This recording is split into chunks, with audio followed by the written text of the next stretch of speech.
izin Bapak Ibu, yang terhormat Bapak Kepala Sekolah SMK Negeri 1 Sawalunto, yang terhormat Bapak Ibu staf pimpinan dan Bapak Ibu majelis guru, karyawan dan karyawati SMK Negeri 1 Sawalunto. Baik, dalam kesempatan yang berbahagia ini saya menyampaikan aksi nyata dari calon guru penggerak. Statusnya masih calon Bapak Ibu, jadi harus ada ini. Tujuan pembelajaran kami ini adalah CGP mengidentifikasi secara kolaboratif bersama warga sekolah lainnya tentang aset atau kekuatan atau sumber daya yang dimiliki oleh sekolah. Ini harus kami sampaikan kepada Bapak Kepala Sekolah, kepada rekan guru di SMK N 1 Sawalunto, kemudian nanti juga kepada murid, kepada orang tua, dan juga perwakilan nanti keterwakilan gender itu harus kami sampaikan tentang pemberdayaan aset di sekolah.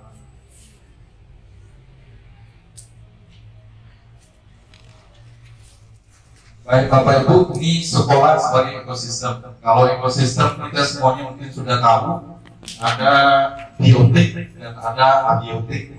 Nah, kalau biotik ini mulai dari murid, kepala sekolah, guru, staf, tenaga pendidikan, pengawas sekolah, orang tua, masyarakat sekitar sekolah, dinas terkait, dan pemerintah daerah. Kemudian untuk faktor abiotik, keuangan, sarana dan prasarana, dan lingkungan alam. Nah, ini dalam ekosistem sekolah akan mempengaruhi keberhasilan murid dari SMKN Negeri 1 Sawalunto untuk pembelajaran di sekolah. Kemudian ini ada dua pendekatan yang harus kami sampaikan kepada Bapak Ibu semuanya. Pendekatan yang pertama adalah berbasis kekurangan atau masalah, defisit based approach. Pendekatan berbasis kekurangan atau defisit based approach akan memusatkan perhatian kita pada apa yang mengganggu, apa yang kurang, dan apa yang tidak berfungsi dengan baik. Kita mengeluhkan banyak fasilitas sekolah yang tidak berfungsi baik, buku ajar yang tidak lengkap, atau sekolah yang tidak memiliki laboratorium. Kekurangan yang dimiliki mendorong cara berpikir negatif kita, terutama kita sebagai warga sekolah, atau apa yang menghalangi tercapainya kesuksesan yang ingin diraih. Semakin lama, secara tidak sadar kita menjadi seseorang yang tidak nyaman. Kemudian juga curiga yang dapat menjadikan kita buta terhadap potensi atau peluang yang ada di sekitar kita, terutama sekolah kita. Nah, ini kalau kita sering berpikir defisit based approach. Kemudian yang harus kita kembangkan ini adalah yang ABCD, asset based approach. Nah, jadi pendekatan berbasis aset. Nah, sebuah konsep yang dikembangkan oleh Dr. Catherine Kramer, seorang ahli psikologi yang menekuni kekuatan berpikir positif untuk pengembangan diri. Pendekatan ini merupakan cara praktis menemukan hal-hal yang positif dalam kehidupan dengan menggunakan kekuatan sebagai tumpuan berpikir kita dan diajak memusatkan perhatian pada apa yang berjalan dengan baik, yang menjadi inspirasi, yang menjadi kekuatan atau potensi yang positif. Nah, ini pendekatan berbasis aset.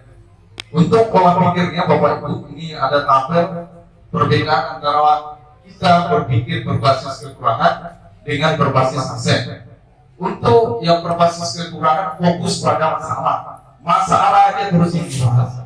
Kalau berfokus pada aset, kita berpikir apa aset dan kekuatan kita. Kemudian berputar pada masalah utama. Nah, kalau berbasis aset kita membayangkan masa depan. Kemudian mengidentifikasi kebutuhan dan kekurangan, selalu bertanya apa yang kurang.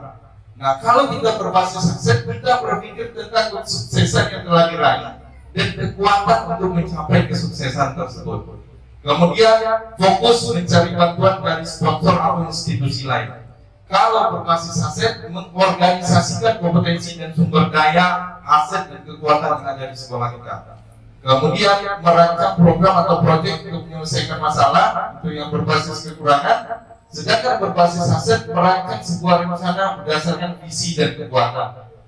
Kemudian yang terakhir, yang berbasis kekurangan, mengatur kelompok yang dapat melaksanakan proyek.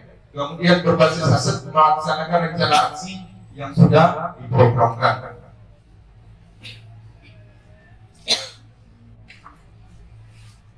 Baik Bapak Ibu, ini ada sebuah video singkat, lebih kurang paling lama 5 menit. Ini akan membedakan antara kita guru yang kebetulan ini rapat tentang perpisahan sekolah juga. Yang guru di sana itu berpikir berbasis kekurangan, dan ada guru yang berbasiskan aset. Terlihat perbedaannya nanti Bapak Ibu.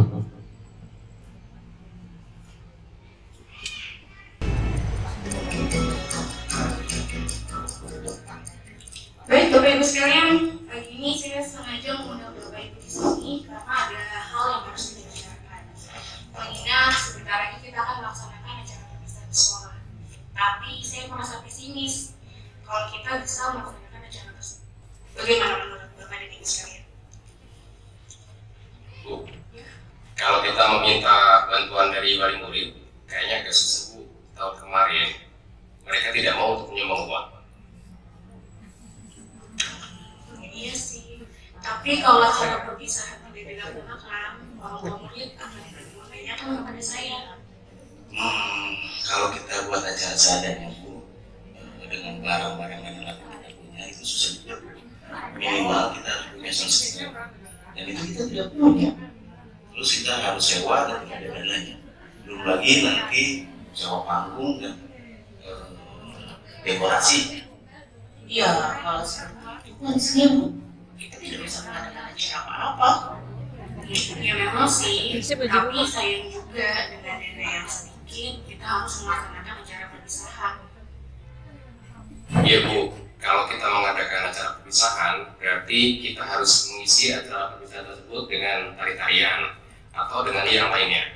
Dan kita juga harus melatih murid kita untuk tampil nanti di acara perpisahan. Kalau saya pribadi tidak sanggup Bu, waktunya terlalu mepet. Saya setuju. Acara itu kan membutuhkan dana dan waktu. Kemudian latihan berkali-kali. Lagi sekarang kondisinya waktu kita sangat mepet.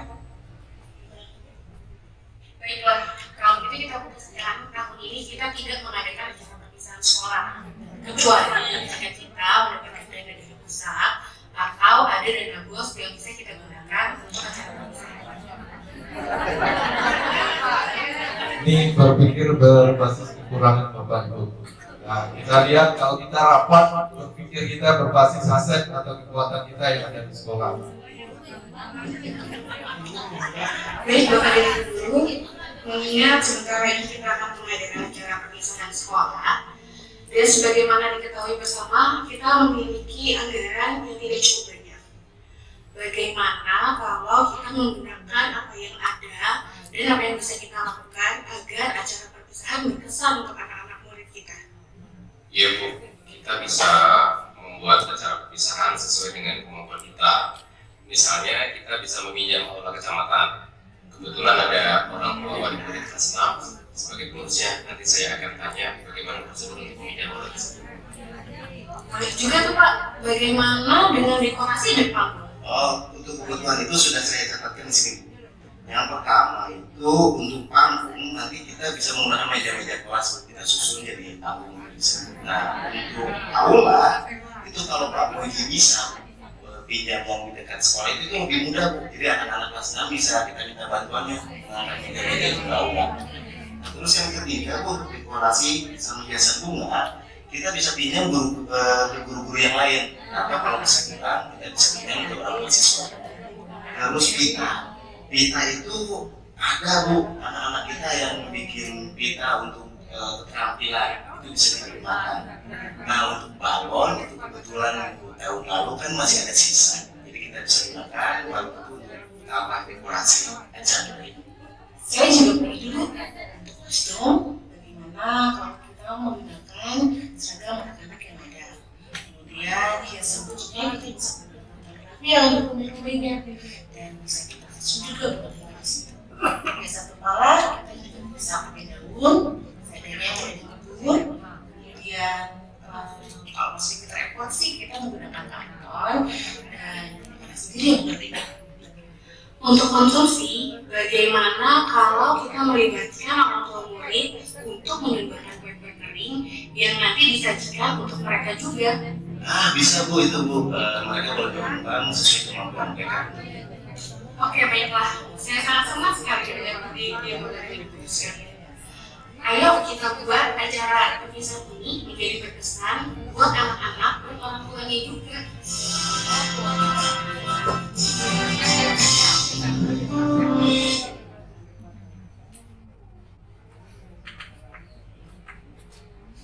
Bapak Ibu, yang poin pertama, guru memberikan teladan baik, sopan, cerdas, pintar, bijaksana, mengajar dengan penuh kasih sayang dan penuh semangat. Semoga ini jadi aset kita semuanya Bapak Ibu. Kemudian guru SMK 1 Solontau sudah berpengalaman dalam mengajar dan memiliki kualifikasi akademik yang sesuai dengan mata pelajaran yang diajar. Dengan pendidikan terakhir ini S2 ada 7 orang kita, kemudian ada S1 48 orang. Kemudian staf TU ini sudah bekerja berdasarkan tupoksi, tugas pokok dan fungsi masing-masing, dan semoga ini sesuai dengan yang telah dituangkan dalam tupoksi tersebut. Kemudian pendidikan terakhir S1 ada 3 orang, D3 5 orang, SMK SMA ada 7 orang. Kemudian sekolah insya Allah punya 2 pengajar praktek Bapak Ibu, ada Bapak Agus dan nanti juga ada Pak Ben, dan CGP ada 1 orang, dan ini merupakan aset sebetulnya karena ini program pemerintah. Ini ada target perubahan dari sekolah yang di sana ada guru penggerak di sana, yang di sana ada pengajar praktek, ada target perubahan pola pikir, termasuk perubahan juga terhadap program-program kita yang ada di sekolah. Kemudian siswa dengan murid 548 orang dengan karakteristik yang berbeda. Kemudian modal sosial, kita sudah bekerja sama dengan dunia usaha dan dunia industri, dan nanti kita juga melakukan kerjasama dengan pihak-pihak lainnya yang mendukung program pembelajaran yang berpihak kepada murid. Kemudian dukungan masyarakat dan lingkungan sekitar, kemudian kepala sekolah, guru, staf tata usaha dan karyawati selalu kompak dalam berbagai kegiatan. Nah, ini mungkin kita harapkan untuk modal sosial kita. Kemudian modal politik, ini pemerintah desa, kecamatan, kota, provinsi, pusat selalu mendukung dan membantu sekolah agar semakin maju. Letak sekolah kita strategis Bapak Ibu, ini dekat dengan pusat pelayanan publik yang ada di Kecamatan Telawi. Kemudian juga ada dana pokir dari DPRD. Kemudian modal agama, masyarakat yang religius dan banyak tokoh agama di sekitar sekolah kita. Kreativitas murid yang tinggi, bahkan ada yang tidak dibimbing pun mereka tetap latihan sore hari. Bahkan hari Minggu kemarin ada anak-anak kita yang latihan landai tanpa dibimbing oleh guru. Dan ini merupakan aset dari modal agama dan budaya kita yang ada di sekolah. Kemudian ada modal fisik, ini memiliki kelas yang bagus dan mudah-mudahan ini tercipta dengan baik. Meja dan kursi yang representatif untuk belajar, setiap kelas memiliki LCD proyektor dan papan tulis. Sekolah memiliki UKS, perpustakaan, lahan parkir, toko sekolah, bank mini, aula terbuka, dan musola. Sekolah memiliki peralatan untuk olahraga, fasilitas internet, listrik, dan air yang lancar. Kemudian modal lingkungan alam, lokasi di pinggir jalan utama, lingkungan sekolah yang nyaman untuk belajar, udaranya bersih dan jauh dari kebisingan, adanya pepohonan di sekitar sekolah, sekolah dekat dengan pusat kecamatan, pasar, lapangan bola kaki, dan kecamatan. Dan terakhir modal finansial, ini sekolah mendapatkan dana BOS, dan BOS kita cukup besar. Kalau SMA 3 cuma 180 siswa, dan untuk bergerak mereka sangat sulit karena cuma dana BOS. Sementara kita ada 548 murid, dan kalau kita bergerak dengan dana yang besar itu, kita yakin dan percaya sekolah kita akan maju. Kemudian sekolah ada iuran komite, kemudian di sekolah juga ada beasiswa, baik beasiswa berprestasi Raja Wali, beasiswa BAS, beasiswa dari zakat dulu, beasiswa dari Bank Nagari.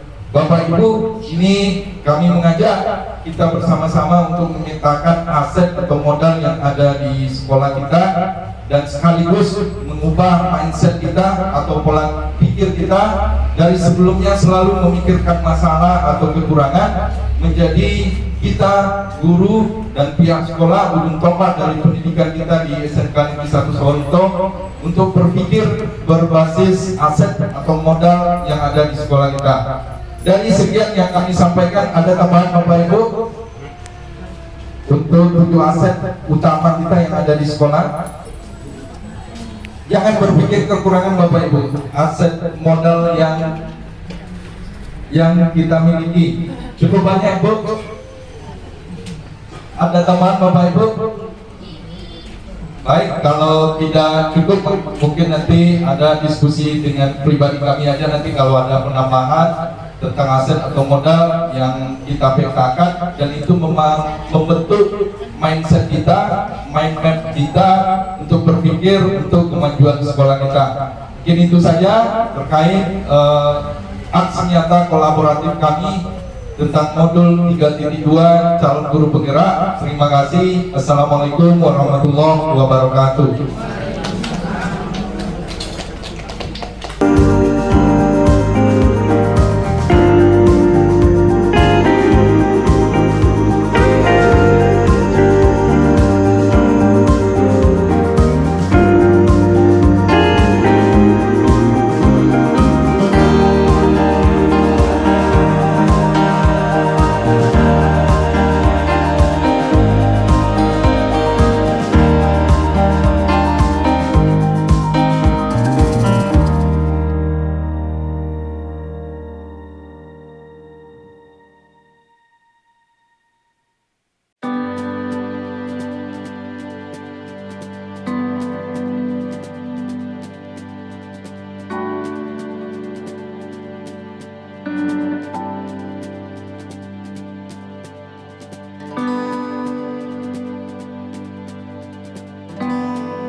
mengenali hal-hal yang positif dalam kehidupan.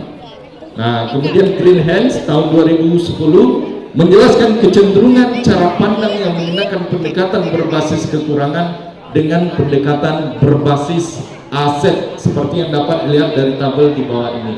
Lanjut, ini tabel yang sama dengan kita bersyukur. Tetapi ketika kita berpikir berbasis aset, maka fokus pada aset dan kekuatan yang kita punya. Sekolah kita apa kekuatannya? Diri kita apa kekuatannya? Ya, kemudian berbasis kekurangan berkutat pada masalah utama. Ya, kalau ada siswa nakal, guru misalnya sibuk dengan siswa nakal aja. Nah, sehingga terabaikan misalnya siswa yang berprestasi. Nah, jadi yang berprestasi ini yang lebih diutamakan. Ya, dikembangkan potensinya. Ya. Kemudian membayangkan masa depan. Kalau berbasis kekurangan, mengidentifikasi kebutuhan dan kekurangan, selalu bertanya apa yang kurang. Apa yang kurang ya? Biasanya perempuannya apa yang kurang lagi ya? Kurang merah. Kurang apa? Kurang lipstick, kurang lipstick. Sehingga udah tebal, sudah sama dengan kayak cat tembok ya. Nah, antara muka dengan tangan berbeda jauh. Tangan hitam, muka putih.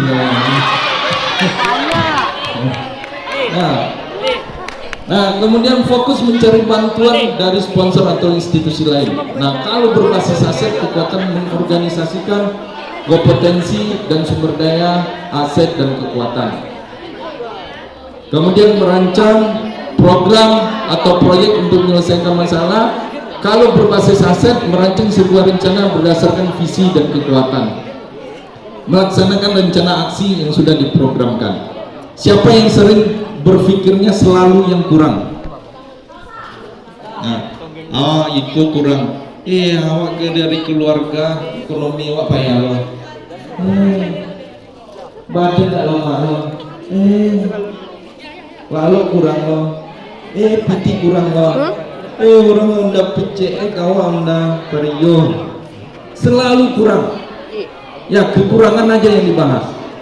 Nah, tetapi kalau orang yang berpikir berbasis aset, mereka selalu mengembangkan asetnya, mengembangkan kekuatannya. Gigi dibehel aset. Nah, aset itu modal kita. Nah, kita punya modal kita yang pertama, fisik kita sempurna. Semuanya sempurna di SMK kan? Ada yang tidak sempurna? Kalau tidak sempurna, bukan di sini Anda sekolah, tapi di SLB. Ya, Bapak yakin potensi atau aset Anda dalam berbagai kegiatan. Nah, kegiatan ini harus kompak. Ya, kemudian orang tua kami selalu hadir jika diundang ke sekolah. Ada hadir kalau diundang, yang manjat pagar kalau diundang. Nah, mangkonya manjat pagar. Nah, kemudian sekolah bekerja sama dengan berbagai pihak, Dudi, kepolisian, kejaksaan, direktorat pajak, BNN, ini ada ya. Nah, ini aset kita. Kemudian yang C, modal politik. Guru mengajak kami untuk membuat kesepakatan kelas. Ya, ada kesepakatan kelas. Ya, kalau biasanya guru di kelas ada kesepakatan kelas.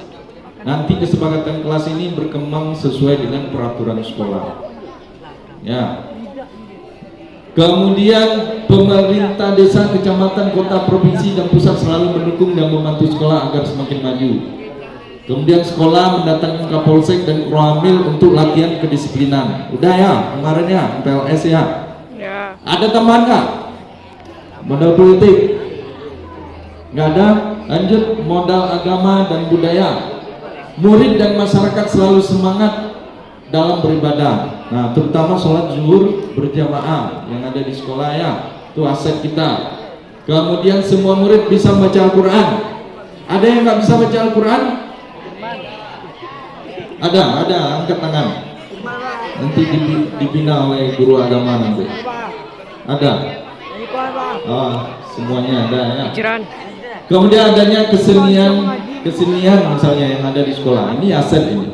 Ananda bergabung di grup Randai Ananda bergabung kegiatan-kegiatan ekskul lainnya, itu merupakan aset modal utama Ananda nanti, baik untuk hidup setelah tamat maupun seterusnya. Nah, kemudian modal fisik.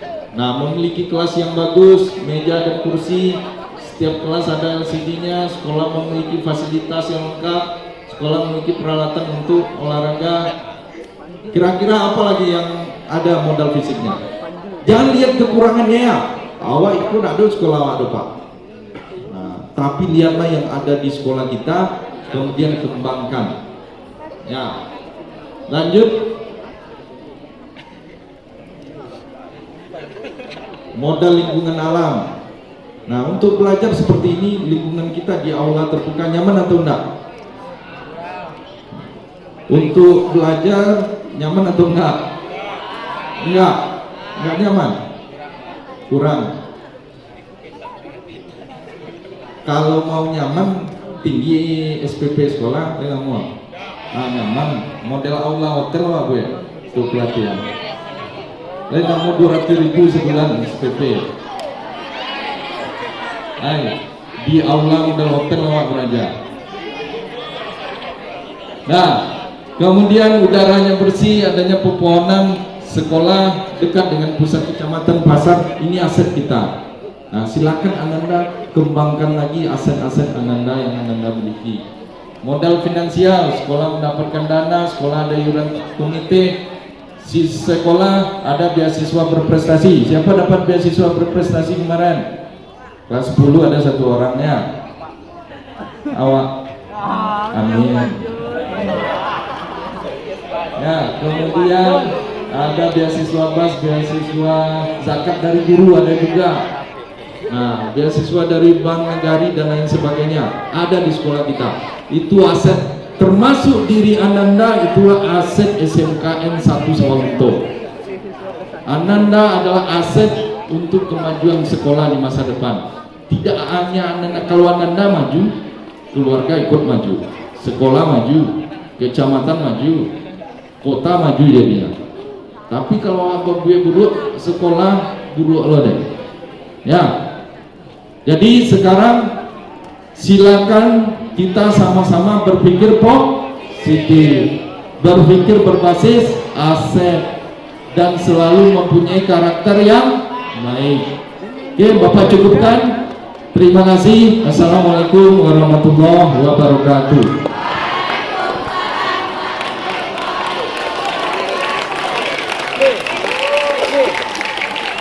Tepuk pramuka